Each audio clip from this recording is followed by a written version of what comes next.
Underground Bunker. This is your proprietor on a Wednesday afternoon. What a day.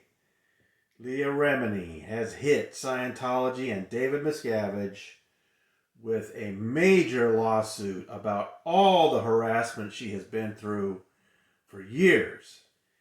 And I posted a large part of it on the Substack today, specifically about her allegations. Look, there's a lot of background about Scientology. There's also background about harassment in Scientology.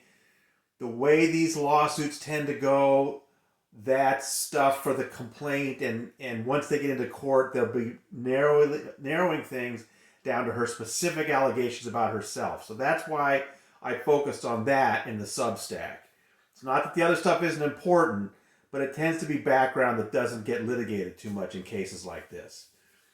What she does allege, besides all the online harassment, are some specific ways they have messed with her ability to make a living. And that's the kind of thing that, is the meat that can really make or break a lawsuit like this. So I just wanted to go over some of it because there are definitely some really interesting new things here. If you go through the portion that I put on the Substack, some of this, it will be familiar to you. If you read her book, Troublemaker, if you've been reading this, the Underground Bunker over the years, we have the description about what it was like for her to grow up in Scientology and be in the Sea Org and all the deprivations of Scientology. That should all be pretty familiar to you. The Wedding of the Century, 2006, with Tom Cruise and Katie Holmes. That's all stuff that is really well reported and, of course, beautifully written in her book. And then there's all the stuff online. The attacks on her by the Stand League and on Twitter. And what I just want to say about that is, over the years, I've seen so much garbage thrown her way by Scientology on these websites and these online Twitter accounts. And I tend not to talk about that because I don't like to help Scientology get the word out about those attacks. That's, I hate how outrageous they are and they're disgusting attacks on her. But I worry that if I write something about it and bring people's attention to it, it's going to help Scientology smear LEAH. So, I have a feeling some of these allegations are familiar to you, and you've seen these terrible memes they throw at her, calling her a rape apologist and all that. But if you haven't, Yashar Ali posted the entire original complaint. You can look at the actual images, the memes that they've been throwing at her for a long time. Now, there were some specific allegations about how this harassment has affected her. One I thought was really interesting was when she was promoting her book in 2015, she says she did an interview with Anderson Cooper on CNN. Well, that just seems natural, right? Because Anderson did a really good series about Scientology back in, when was it, 2008 or 9 when the Truth Rundown came out? I guess that would have been 2009, right? Or maybe 2010, because it was some time after the Tampa Bay Times had done its series.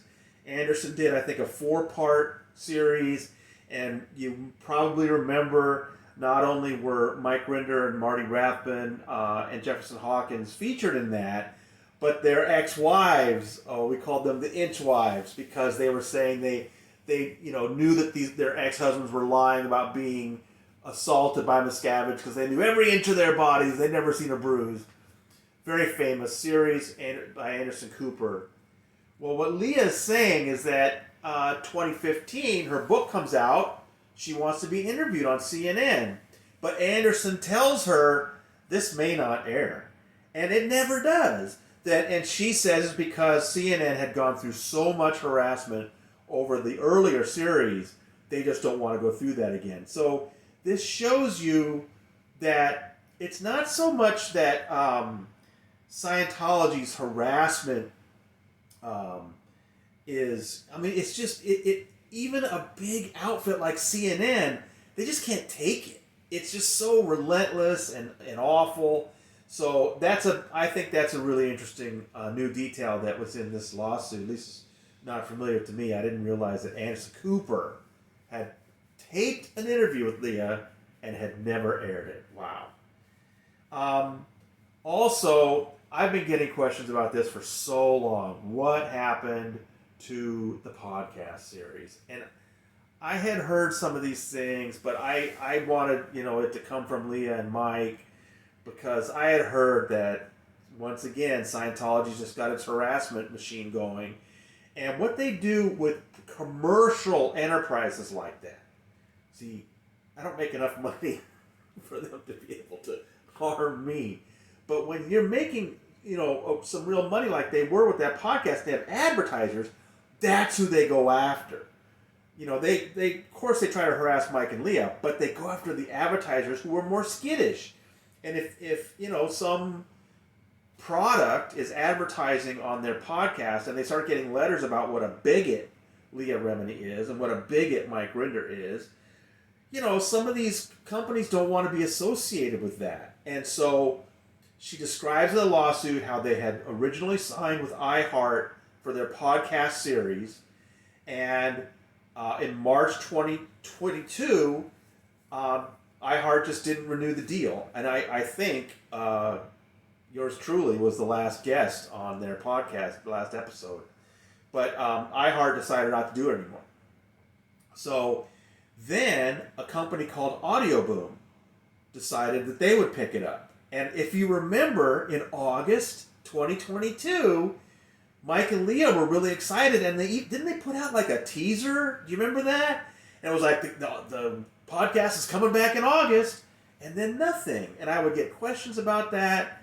Well, it turns out that this Audioboom got intimidated out of doing the series, the next season or whatever, before it even started.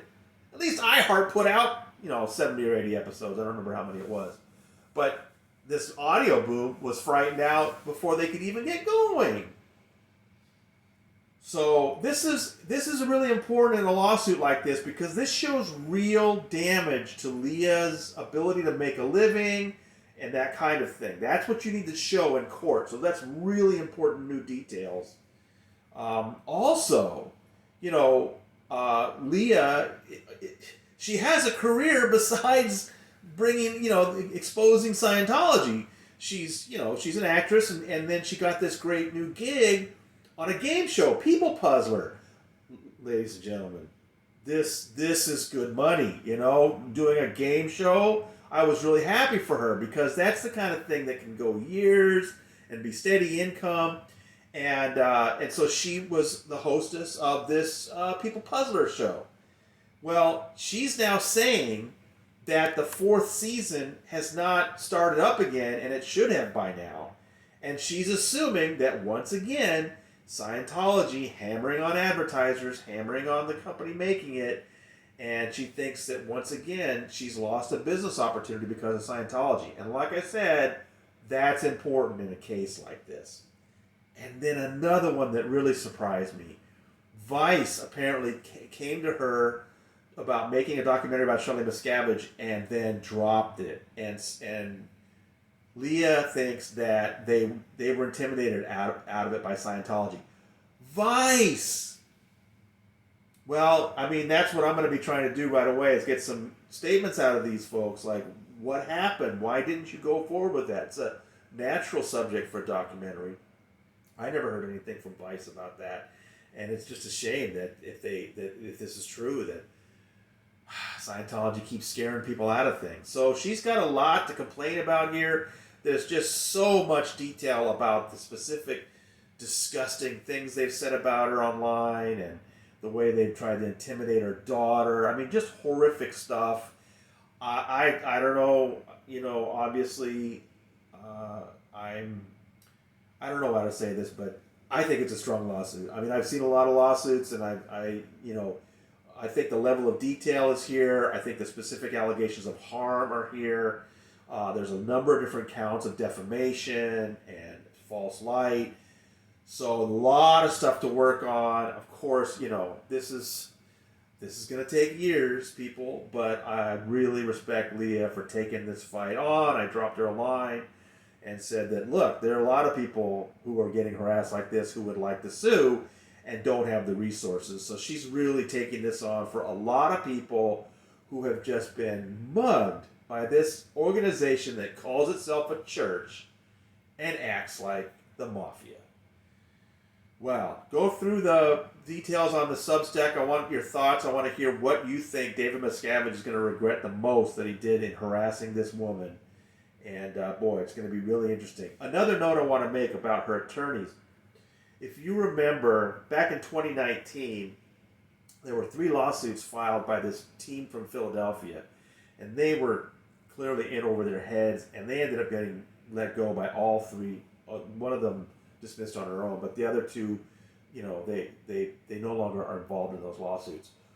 One firm that replaced them, Jane Doe 1, hired Brad Edwards out of Fort Lauderdale. This guy is known for putting the hurt on Jeffrey Epstein. He's got a partner in his firm, Brittany Henderson, I believe is her name. These are some sharp attorneys, and they are the attorneys on this lawsuit too. So, this is a firm that has been looking into this stuff for some time now. And boy, you can tell by reading this complaint. There's so much good detail here.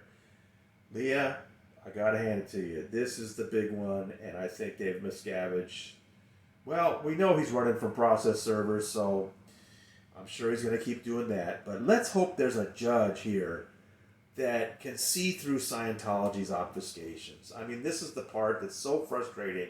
It's not just that, Scientology does these things, and we know they do these things, but that somehow they convince judges that, they're a church and they should be left alone. So, I don't know. I don't know if they're going to be able to do that this time, but take a look at that complaint. Let me know what you think. All right. This is your proprietor signing out.